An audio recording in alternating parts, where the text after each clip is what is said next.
Okay, today we're going to listen to a sample of someone who has a Spanish accent. He's from Mexico, and I was able to get this sample from the IDEA website. Very cool. And this is part 3. When Sarah had managed to bathe the goose, she wiped her off with a cloth. Wiped. She wiped her off. So that ED on the end there is pronounced as a T this time. He just left off any sound whatsoever on the end of that verb. It should be wiped. And then cloth. I heard a clothe with a long O and a voiced TH. We want a short O and an unvoiced TH. Cloth. And laid her on her right side. Side. Later on her right side. Just didn't hear a D on the end of that word. Side. Needs to be a D. Then Sarah confirmed the vet's diagnosis. Then, the word then. I heard a D instead of a voiced TH for the word then. And again, with the word vet's diagnosis, that V needs to be pronounced more like a V. I heard a B sound like ba. It needs to be a V, vet's diagnosis. Almost immediately, she remembered an effective treatment that required her to measure out a lot of medicine. Remembered. He said that so quickly that I am not sure if he did or didn't put that D on there, on the end of remembered, but it almost sounded like there was no D.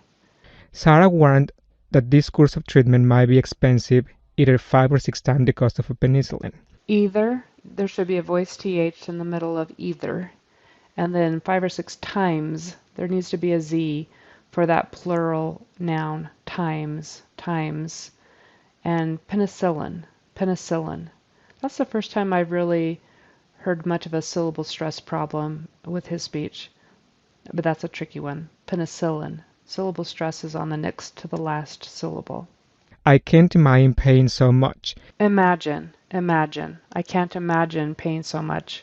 He kind of leaves out that J sound in the middle of imagine. It's a J sound, it's spelled with a G, but he kind of leaves that out altogether and says imagine. You know, we got to have that J sound in there. Imagine.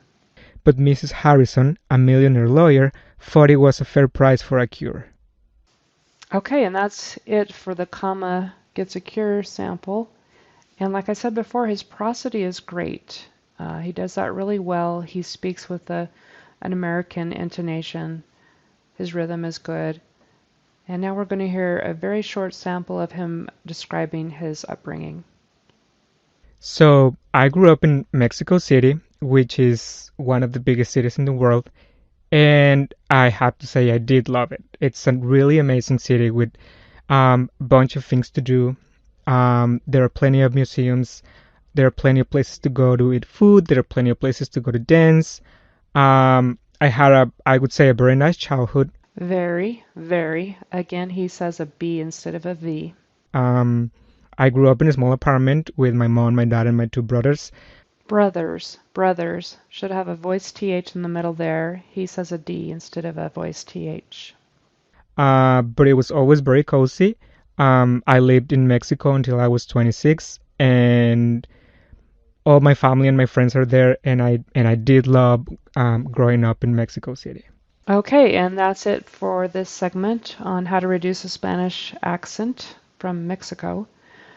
We'll have some more countries soon, I hope, and if you would like to have me analyze your speech, just send me a sample to my email address, carol.edgel@clarityspeechandlanguage.com, or if you don't want it on the air on YouTube, you can book a private session with me on my website, clarityaccent.com. Thanks, and if you like this, please subscribe. Have a nice day.